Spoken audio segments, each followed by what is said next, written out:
새로운 연구에 따르면 BC주에서 코로나 대유행의 첫 해의 사람들은 지난 20년 동안보다 더 많은 알코올을 마셨다고 밝혔습니다.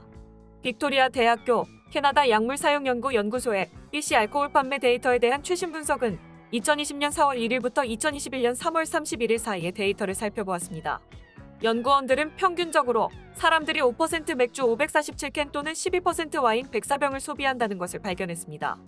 CISUR의 팀 나이미 이사는 이는 코로나 발병 초기 몇 달 동안 더 높은 수준의 소비가 비축된 결과가 아니라 1년 동안 지속된 전반적인 음주 증가의 결과임을 말한다고 말했습니다. 레스토랑 제한으로 인해 바와 레스토랑에서 소비가 현저하게 감소한 반면 개인 주류 판매점에서의 구매는 주에서 판매되는 모든 주류의 55%를 차지했습니다. 나이미 이사는 BC주에서 술을 사는 것이 그 어느 때보다 쉬웠으며 술의 가용성이 높아짐에 따라 사람들이 술을 더 많이 마시고 있다고 말합니다. 영업시간 연장, 주류 소매업체의 온라인 매장 개발 지원, 택배 확대, 주류 매장 필수 서비스 선언 등 코로나 시대의 주류 정책 변화가 이러한 증가에 한몫을 했다고 덧붙였습니다. 데이터는 또한 지역별로 분류되었는데 인테리어 헬스 지역에 사람들이 가장 많이 마셨고 프레이저 헬스가 두 번째로 많이 마시는 지역입니다. 캐나다 보건부의 지원을 받은 이 연구에서는 맥주가 BC주에서 가장 많이 소비되는 음료 유형이라는 사실도 밝혀냈습니다. 증류주와 와인은 소비율이 거의 동일합니다. 콜라는 소비 점유율이 가장 낮음에도 불구하고 지난 몇 년 동안 꾸준히 인기를 얻었습니다. 연구원에 따르면 판매 데이터가 있는 가장 최근 달인 2020년 7월에 BC주에서 15세 이상인 모든 사람의 알코올 소비량은 월 평균 약 50잔으로 정점을 찍었다. 이는 하루에 거의 2잔 정도의 양이라고 밝혔습니다. 다음 뉴스입니다. 브리티시 컬럼비아의 승차 및 택시 서비스를 규제하는 당국은 메트로 밴쿠버와 프레이저 밸리 이외의 지역으로 확장하려는 우버의 신청을 거부했습니다. 2020년 9월 우버의 지원을 받은 후 여객운송위원회는 이번 주에 판결을 발표하여 TNS의 다른 5개 지역으로 확장하려는 우버의 제안을 거부했습니다. 신청서가 승인되었다면 우버는 빅토리아와 킬로나 지역에서 BC 확장을 시작했을 것입니다. 판결에서 PTB는 지점 간 운송 서비스, 특히 택시 회사에 대한 코로나의 지속적인 영향을 기반으로 결정을 내렸다고 밝혔습니다.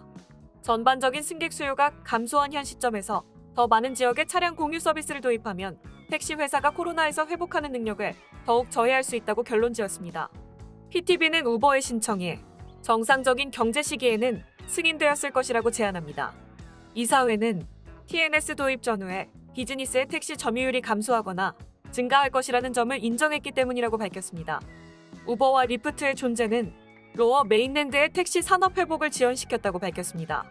승객이 택시보다 편리하고 예측 가능한 앱 기반 승차 공유 서비스를 선택하는 것, 코로나가 운전자의 가용성에 미치는 영향, 클래스 4 면허에 대한 ICBC 테스트로 인한 운전자 부족 및 TNS 및 택시에 대한 PTB의 규제된 요금 구조의 차이는 동일한 운전자들이 택시를 운영하는 것에서 우버를 위해 자신의 차량을 운전하는 것으로 이동하도록 권장합니다. 로어 메인랜드 택시 이용량이 다른 지역의 코로나19로 인한 감소보다 훨씬 더 많은 비율로 감소했음을 발견했으며 통계에서 택시 산업을 희생시키면서 승차 공유가 증가했음이 분명하게 드러났습니다. 우버에 따르면 지난 1년 동안 빅토리아와 켈로나에서 각각 수만 번 앱이 열렸으며 이는 그들의 차량 호출 서비스에 대한 수요의 증거입니다. 2023년 7월 PTB 특별위원회는 승차 공유 서비스가 택시 산업에 미치는 영향을 자세히 검토할 예정입니다.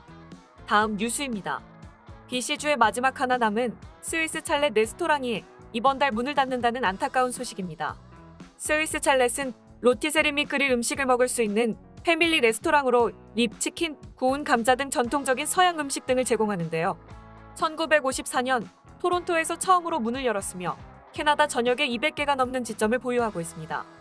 해당 레스토랑 체인은 BC주 내에서 연이어 문을 닫은 바 있는데 지난달에 켈로나 지점이 문을 닫았으며 작년에는 빅토리아와 포트 코키틀람 지점들이 문을 닫았습니다. 현재 BC주의 마지막으로 남은 건 버나비 지점으로 3860 로우이드 하이웨이에 위치해 있습니다. 해당 지점은 12월 27일 문을 닫을 예정이나 레스토랑 측에 의하면 재료 소진 상황 및 남은 직원들의 수에 따라 더 일찍 문을 닫을 수도 있다고 합니다. 따라서 레스토랑이 문을 닫기 전 한 번 더 방문하고 싶으신 분들은 미리 전화해 아직 문이 열었는지 또 원하시는 메뉴가 아직 제공되는지 등을 확인하시는 것을 추천합니다. 다음 뉴스입니다. 캐나다의 가장 높은 CN타워에서 유리 판넬이 수백 미터 떨어져 보행자들에게 공포를 떨게 했습니다. CPA14가 게시한 비디오는 553 높이의 타워 중간에 있는 엘리베이터 승객들에게 제공하는 외부 창문의 유리창이 깨진 것을 보여줍니다. CN타워 측은 예방 차원에서 즉시 폐쇄했으며 경찰이 수사하는 동안 주변 보행자들의 출입을 통제하였습니다. 3개의 큰 유리 조각이 바닥으로 떨어졌으며 이로 인한 부상자는 보고되지 않았습니다. 유리창 파손의 정확한 원인은 알려지지 않았지만 목요일 아침 시속 70에서 90km의 강풍으로 토론토에 특별 기상주의보를 날렸으며 오늘 저녁까지 계속될 것으로 예상했습니다. 경찰은 시민들에게 이 지역을 지나갈 경우 주의를 당부했습니다. 다음 뉴스입니다.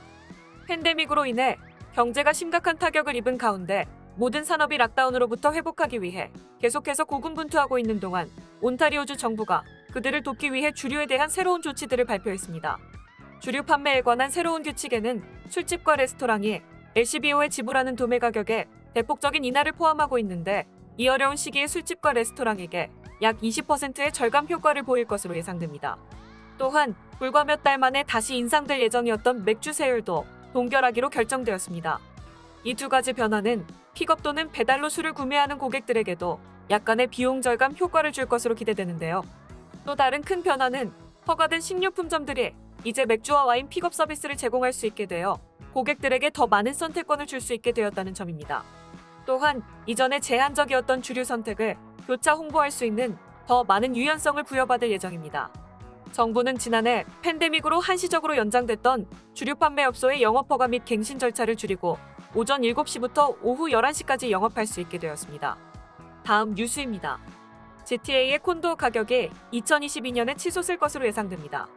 로얄 르페이지의 2022년 주택가격 전망에 따르면 토론토는 부동산 가격을 감당할 수 없는 곳이지만 내년에 훨씬 더 비쌀 것으로 예상되며 높은 가격 상승을 예고했습니다. 2022년에는 콘도의 가격은 12% 상승할 예정이며 콘도 평균 가격은 76만 3,800달러로 작년보다 8만 1,800달러나 급등하게 됩니다. 보고서에 따르면 팬데믹이 시작되면서 큰 타격을 받았으나 토론토와 같은 대도시를 중심으로 활기차게 부동산 시장이 반등하고 있는 것으로 나타났습니다. 콘도 이외의 다른 주택들도 상승세를 보이며 단독주택은 10% 상승하여 156만 4,200달러의 평균 가격을 기록할 예정입니다. 내년에 가격이 오를 것으로 예상되는 이유 중 일부는 아직 집을 구매하지 못한 주택 구매자와 새롭게 캐나다에 이민하는 사람들의 수요 증가 때문입니다.